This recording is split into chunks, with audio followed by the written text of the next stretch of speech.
Welcome to the Infowars Nightly News. I'm David Knight. It's Thursday, August the 1st, 2013, and here are our top stories. Tonight, the Pentagon is giving Al-Qaeda contracts in Afghanistan. Putin refuses Eric Holder's extradition request for Snowden. And Infowars Nightly News has a chance to talk to the winner of the Operation Paul Revere contest. All this and more tonight on Infowars Nightly News.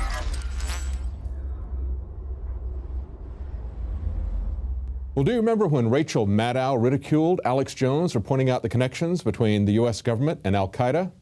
You saw them stage Fast and Furious. Folks, they staged Aurora. They staged Sandy Hook. The evidence is just overwhelming. He also says the evidence is overwhelming that President Obama is now personally the global head of Al-Qaeda. See, folks, the evidence is just overwhelming. Do I have to spell it out for you? Are you blind? Well, no one is more blind than those who refuse to see. Now, this is a story from PRISONPLANET, but this is also a story from Bloomberg. And Bloomberg is not known to be a small government advocacy outlet. So this is what Bloomberg reported. I am deeply troubled that the U.S. military can pursue, attack, and even kill terrorists and their supporters, but that some of the U.S. government believe we cannot prevent these same people from receiving a government contract. Now that is a quote from Joe Sopko, Special Inspector General for Afghanistan reconstruction. So we have Bloomberg quoting an inspector general of the U.S. government saying, even though these people are terrorists, we can't stop them from getting a government contract. And he goes on to say they may be enemies of the United States, but that's not enough to keep them from getting government contracts. He said while the Obama administration is funding, equipping, and training Al-Qaeda extremists in Syria to overthrow the Assad government, it is also awarding contracts to Al-Qaeda after a decade-plus long war against the quote-unquote terrorists in Afghanistan. Well, this is nothing new.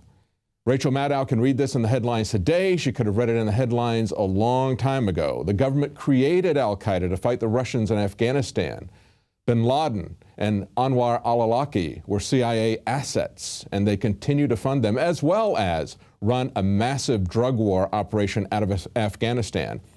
It has been pointed out in the past by other news outlets, although we reported it here as well, that worldwide poppy production out of Afghanistan was only 10% of the worldwide poppy production, and now it has risen to over 90% after the U.S. military went there to assist them in doing that function. So it's a part of the drug war story as well. But now the real aid to Al-Qaeda is going to happen after we leave, perhaps big aid to them. Also reported from Infowars, NATO leaves live munitions behind at abandoned Afghan Air Force bases. The U.S.-led military coalition in Afghanistan has agreed to do a better job of cleaning up deadly unexploded munitions from its bases and firing ranges as it closes them down after the UN accused the coalition of leaving dangerous explosives behind. So-called explosive remnants of war have emerged in the past few months as an increasing danger to civilians, in particular children. In the first half of the year, nearly 150 people were killed or injured when such munitions detonated. Well, right now, they're just talking about carelessly left behind unexploded ammunition. But we have seen as the government has pulled out of one country after the other after their war that they leave behind massive military bases filled with all kinds of equipment. And usually after we leave a country, the people that we were there to fight usually take over. So, of course, that's going to be Al-Qaeda, but then we kind of put them in power to start with. But it's not just the wars that we know about. The Pentagon has secret wars. This is a story that was broken by the New American. Pentagon's secret wars you don't even have a right to know. When asked by senators to identify the groups being fought, the Pentagon said it's a secret. If the organizations are infiltrated enough to be targeted with military force, why can't they be mentioned publicly? There's a countervailing, very important interest in the public knowing who the government is fighting against in its name. And that's a quote from Jack Goldsmith of Harvard University Law School. Now, another study done by another Harvard professor and by a professor from UCLA is titled, How Many Wars is the U.S. Fighting Today? And they estimate in their study that the U.S. government is fighting at least 5, quote, unannounced and undeclared wars around the world. Well, we know that the U.S. government helped to fund and create Al-Qaeda, but who is really controlling the U.S. government? We've all heard of the free Obama phone. Yes, everybody in Cleveland, low minority, got Obama phone. Keep Obama in president, you know. He gave us a phone. He gave you a phone. He's gonna do more. We know that Obama used the free Obama phone to reach more people during the campaign. Did you know to get a free Obama phone, all you have to do is income qualify, and you don't really have to necessarily show proof. They say you're supposed to get food stamps, some kind of government assistance, or be on welfare, but a lot of times people can get a phone without any proof at all. Like all good ideas, they start off great. Then the government gets a hold of it, bloats it up, and then it gets out of control. The Obama phone program is called Lifeline. It's provided by SafeLink Wireless, which is a program for income-eligible households provided by TracFone Wireless, owned by America Movil, which belongs to Mexican billionaire Carlos Slim. So Mexico is funding Obama's campaign through the Obama phone, and the tax you pay on your cell phone goes back to Mexico so that they can provide phones and service to the enslaved welfare recipients so that they can continue to vote to keep their free phones. I am Gigi Arnetta with an Infowars Nightly News Alert. Well, there's been new developments in the crimes committed by the NSA. That's right. This is not a story about Edward Snowden or where he's going or where he's going to stay. This is about the crimes committed by the NSA, and some people at the Black Hat Conference understand that. Our nation takes stopping terrorism as one of the most important things. Freedom! Exactly. No, I'm saying I don't trust you. You lied to Congress. Why would we believe that you're not lying to us right now? Read the Constitution. I have. Well, General Alexander has read the Constitution. He just doesn't care what it says. And when he says this is about freedom, he's lying about that as well, just as he lied to Congress. Now, the Black Hat Conference is a place where both hackers and the government go and show each other how to exploit systems because, of course, the government wants to know how to do that themselves. And, of course, there's a legitimate reason for looking at how people break in so you can protect against it. But as Aaron Schwartz has pointed out, the feds fund most of the exploits. The federal government is the biggest creator of malware, and then they use that to scare us into strangling the internet and taking away our internet freedoms. Now, there was another hacker that everybody expected to be presenting there, Barnaby Jack, and he has in past years shown some remarkable things at Black Hat. He was going to talk about how easy it is to hack into medical devices and to even kill people. But of course, that's a multi-billion-dollar industry, medical devices, and it would not serve a lot of people's interest to have that information get out.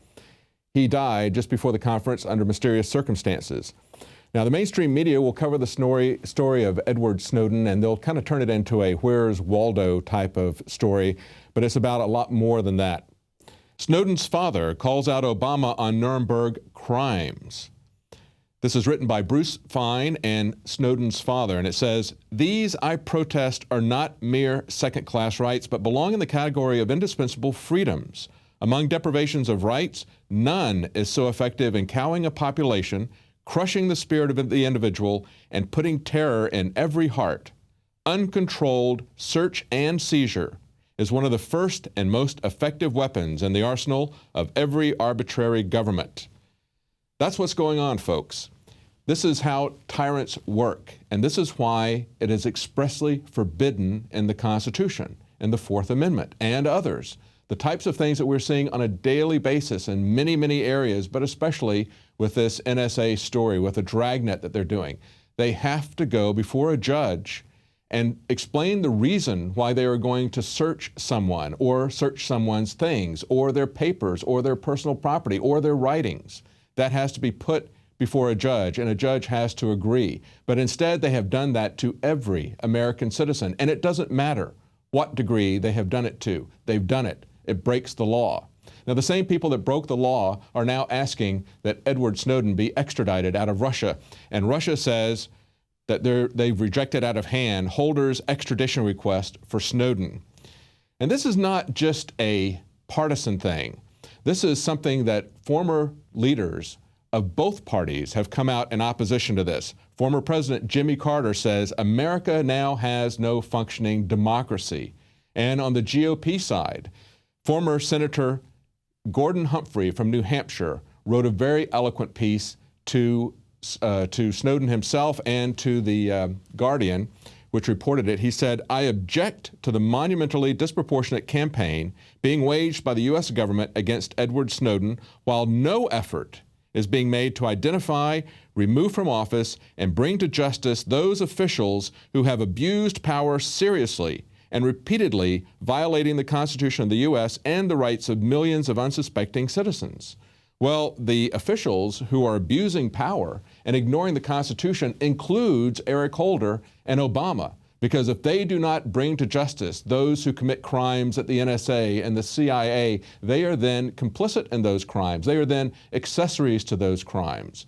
So these are the leaders of the previous generation of politicians talking about how America is turning into a banana boat republic. This is it's incredible what we're seeing here in terms of ignoring the Constitution and breaking the law and allowing that to happen. They're not even concerned with that. They just want to make this about shutting down whistleblowers who are going to expose further criminal activity from them. Now we have a quote here from Henry David Thoreau. He says, "Disobedience is the true foundation of liberty. The obedient must be slaves." Well, Thoreau was heavily quoted in that letter written by Bruce Fein to Obama and to Eric Holder. Now, coming up after the break, we have an interview with the grand prize winner from Operation Paul Revere, the $100,000 prize winner, so stay tuned. We want to hear all about his film and how he made it and why.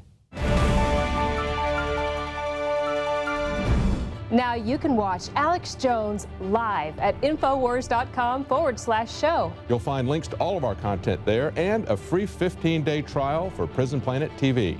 You can also browse the network, the Infowars Nightly News, and over 60 movies and documentaries all together in one place. You can watch the Alex Jones radio show live as it happened. So check it out, Infowars.com/show. Are we choosing our own destiny, or has it been pre-selected for us? As we've moved through history, every great leader has had to understand the potential of information. Billions of dollars have been spent privately and publicly looking at how to tap into your psyche. From compulsory state education to the Hollywood media brainwashing machine, we are kept in perpetual bondage to the ideas that shape our actions. When somebody obscures that feedback loop between you observing and testing it out and verifying it, they can take total control of your awareness. All of this is happening so fast, you need to be ahead of the game. How to engineer the opinion of the American people so that they would not only endorse but demand a war. Oh, there's another one. Another plane just hit. State of Mind, because there's a war on for your mind. Get your copy of State of Mind, the movie, at Infowars.com. And remember, every order at InfoWarsStore.com receives a free citizen rulebook. Well, although 3 months is a very short time to do a film, it seems like it's been a long time reviewing these. I tell you, we've really been overwhelmed with both the quantity and the quality of the entries that came in. But there's one that stands out, and that's The Purge, the $100,000 grand prize winner. And I've got the filmmaker on the line with us right now. It's Michael Dohrmann. Michael, congratulations. Thank you so much. This has been so much fun from the very beginning all the way here to the announcement yesterday. It has been fabulous. That's great. Yeah, tell us how you found out about the Operation Paul Revere contest. Well, I'm a daily listener of Alex Jones, so obviously he announced it probably, what was it, back in January? Yeah. So we started to get ideas about it then and started planning there on out. Super. So you decide you're going to get in it. What's the first thing you do when you're going to make a film? You got to get the ideas together. And so my brother has like a stack of different articles that he likes to collect, and I do too. And so we started looking through those, and at that time frame in January, February, you had a lot of articles. You guys had a lot of articles about the DHS, and so you had the paper targets coming out then sometime around there. You had the tanks being announced, the 2,700 tanks for domestic use. You had the 7,000 assault rifles that they were using, but they were going to make ours illegal, but they could have them. That's right. So you had all these articles. It's like DHS. I think we need to make a movie about DHS. Yeah, and that's the key. I got to tell you, there were so many fine entries. Production values very good, And they were also on target, and they covered a variety of topics. And that was a really important thing, too, about Operation Paul Revere. But, you know, it's just like when Alex saw that, it just hit home because he's been talking for so long about how they're holding these meetings. I mean, this goes way back. They've been doing this type of thing for a very long time. We've been talking about it for a very long time. And when you acted it out, when he saw, you know, your film production, your dramatization of what's actually going on in these meetings that we've been talking about, we've been showing the notes from the meetings, we've been showing even some clips from the meetings, when you actually acted this out, that really hit home with him. That's what pushed it over the top, I believe. Yeah, you even showed the video of, you know, the DHS guy. What was it in the meeting? And this guy's like, yeah, George Washington is the terrorist. And so you see that, oh, we got to do a movie about this. That's great. Well, tell us what you're going to do with the money now.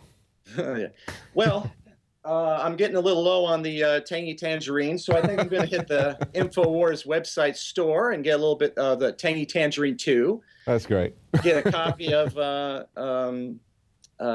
what's your new video? The State of Mind. State of Mind, yeah. I haven't seen that yet. I got to get that. Yeah. Probably get a Infidel body armor. Look good. I don't have a Pro Pair yet, so I'll probably get one of those. I tell you what, that Infidel body armor, I keep seeing these unannounced no-knock SWAT raids, and it's like, man, they could break in on any. They don't have to have a reason. They just break in and start shooting if they think you're suspicious. I mean, it's almost like everybody should have that. It's about the only way. You know, you can't get them to get the fluoride out of the water. You can't get them to get the cops under control, but at least you can get a filter and you get body armors about all you never know. That's right. You never know. Well, what are you going to do with the film projects now? What's next up on your slate for films? Have you got something under production now? No, I don't have anything under production now. I do want to talk to you guys because I would love to investigate this more as far as, you know, let's look at other corruption that we could really get into their offices. We can really get into their mindset and see the discussions between the White House and the Illuminati, the DHS, the NSA. What are they really talking about? So I'd love to do a full drama narrative film where we interweave a bunch of different characters and then see the cause and see the effect. We see them talking about it, then we see it played out. Or even as Gigi Ernetta, special report earlier, she's got a breaking report about Obama and the connection with the Obama phone and the telecom billionaire out of Mexico, the world's richest man. So, you know, we talk about the presidents being just puppets of international globalist corporations. I mean, exactly. So we see that conversation. That's the kind of narrative I'd like to get into. And that's what we did with Purge. And people seem to like it. So let's go further. That's right. You know, we tell people about what's happening in the news. We can put together documentaries that spread it out, give them a broader context.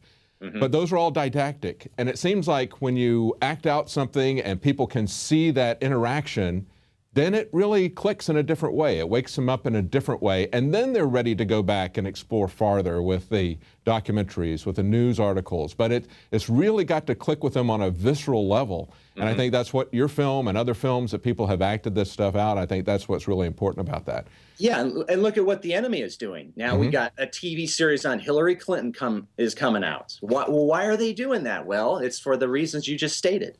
Well, you mentioned that, and there's a breaking news story that was on the Hollywood Reporter about the chilling history of how Hollywood helped Hitler.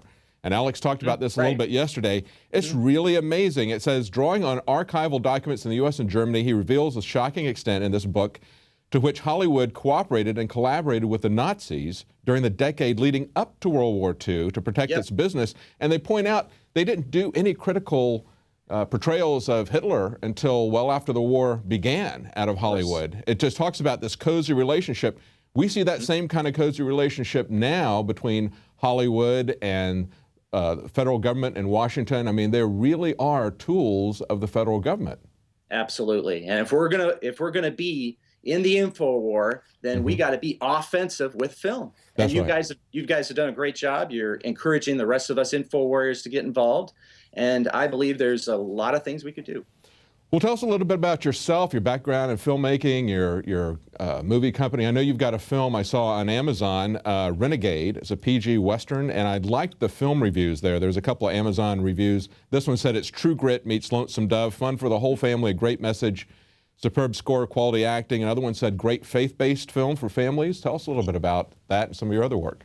Yeah, well, I'm originally from Tucson, Arizona. That's where I am now. That's where the film company is now. And yeah, I got going into film back in 2003. My first short film was about the devil and a day that you see in the devil, kind of like the satire guy you guys have done. Yeah, so yeah. I really should show some clips of that for you sometime. But that was kind of my first. And then I've probably done 15 or so short movies about Pontius Pilate. I did one about the Hmong people of the Vietnam War and how they helped American downed fighter pilots. I've done all kinds of ones. But this you mentioned the film about the devil. We took a lot of heat from that from a lot of people. I kind of wonder if C.S. Lewis got heat for doing screw tape letters from people. Oh, I'm sure, but it's powerful. I mean, when you start to see what is the devil really talking about with his demons and such, and then why does he do what he does? Why is he so hateful? Where did that come from? And so I would love to do a feature film. It would take a lot of money to do, but where you actually see the devil in heaven, and then you see the fall, and then you see why he is. What is he really after here on earth? Right. Is it just because he said no? There's a reason to it all. That's right. So I think it's a powerful piece if we could do it. But Renegade, yeah, it's a family film about a movie about God, gold, and guns. The tagline is the good and the bad shall be revealed. And go on chosenfilmworks.com. That's my website. You can buy it through that, and it's on Amazon too. I think your audience would really enjoy it. That's great. So, I forget. Did you say that you're already working on another film right now, or do you have an active project that's going on, or? No, I got a lot of different things in development I'd like to get going. So no, I'm not working on anything officially right now. I have a comedy that I like to do. I like the movie about the devil, but now would be a good time. And I really feel we are at a critical time in history. If we're going to do this, if we're going to really ante up and come after the globalists, and in the info war and get on an offensive. The best defense is going to be a good offense, and get on the offensive. Now's the time. So if we're going to do it, we gotta start talking and planning here. That's right. This fall. That's right. Yeah, and that's basically the time frame we're looking at right now.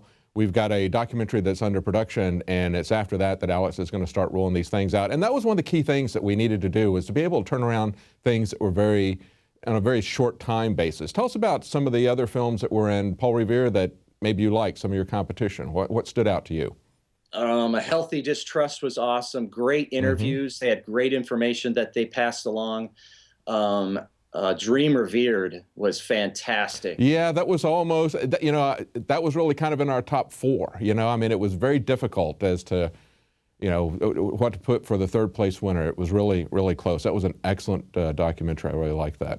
Look at American Drone. That might as well be on network TV. You have so many different people. There was Endgame, the production value. Look at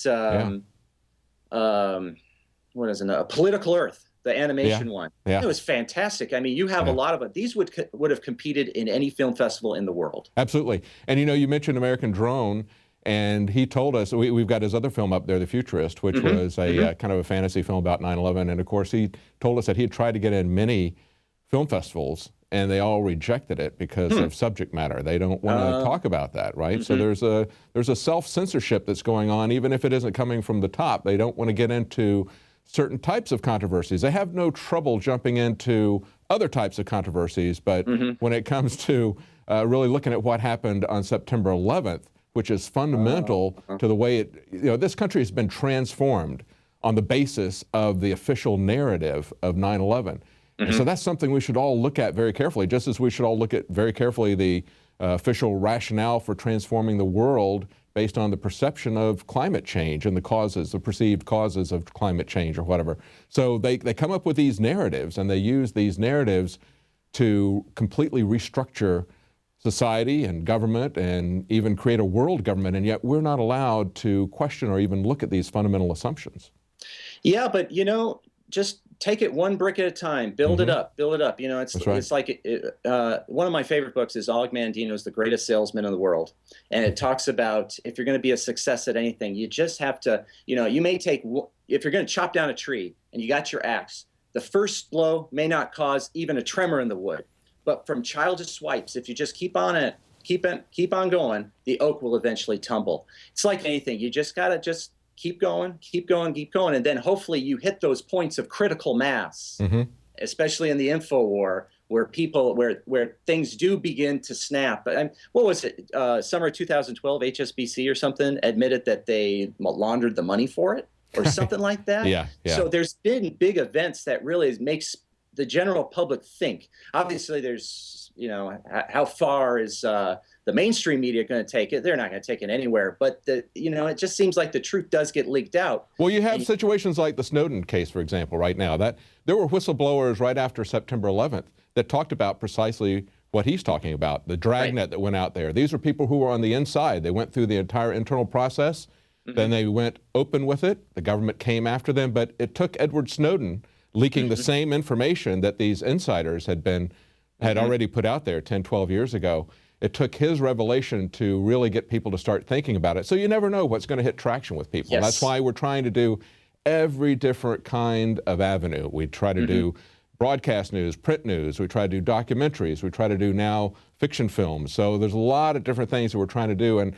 And you did a great job. I know you're very happy winning. And we just want to tell the other people who participate in this that we're going to be looking at all of their work, and it's a talent search as part of this, and we had a lot of really fine work out there, but we're interested in talking to you some more, and you'll be hearing back from us, I'm sure. All praise and glory to God. Thank you so much. It was wonderful. All my people involved, thank you. They're so excited, so proud, and hopefully we can do an annual event. Yes. It'll be an annual film festival sometime. Yeah, I love it. Thank you very much. Congratulations, Michael. Well, congratulations to Michael Dohrmann, the producer of The Purge, the $100,000 grand prize winner in Operation Paul Revere. And we want you to go check that out. We didn't play any clips of it, so we want you to go check that out at Operation Paul Revere site. That's Infowars.com/Paul. And you can see all the entries there. Not just the finalists, not just the winners, but there's a lot of stuff there. And you're all winners for participating in it, and we're serious about that. You've had an effect. We got a communication from one of the finalists saying that he had tried for years to wake up his family. And once he became a finalist, he got his mom to go take a look at the movies at the site, and she was up till late in the morning looking at all these different films, and it really woke her up on a variety of topics. So it's a great outreach, and we want you to use that as a resource. I think you'll be entertained, and it's a great way to wake people up. We're going to try to do the things that the mainstream media and that Hollywood won't do. As we talked about in the interview, Hollywood was actually helping the Germans as Hitler rose to power. And we see the same sort of thing happening in Washington now. They're working hand in glove with the government, working to establish new boundaries for society, working to establish an authoritarian, centralized government, and we need to push back against that in every way possible. Now, the new edition of Infowars magazine just came out. That's another way that you can reach people. It's another way that we're committed to get the information out. That's available at InfoWarsStore.com. You can support all of our operations there and help us to fund this operation, help us to do things like Operation Paul Revere. It was a huge amount of money for a video contest. There are not very many contests out there that have a $100,000 prize, and we can do that with your support, with your purchases at InfoWarsStore.com. It's a win-win situation. It helps us to get the information out there, and Alex is committed to funding this information war. Well, that's it for tonight. We'll be back at 7 Central, 8 p.m. Eastern tomorrow night. Stay tuned.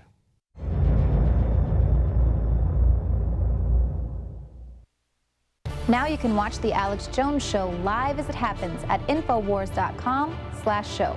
You'll find links to all of our content there and a free 15-day trial for Prison Planet TV.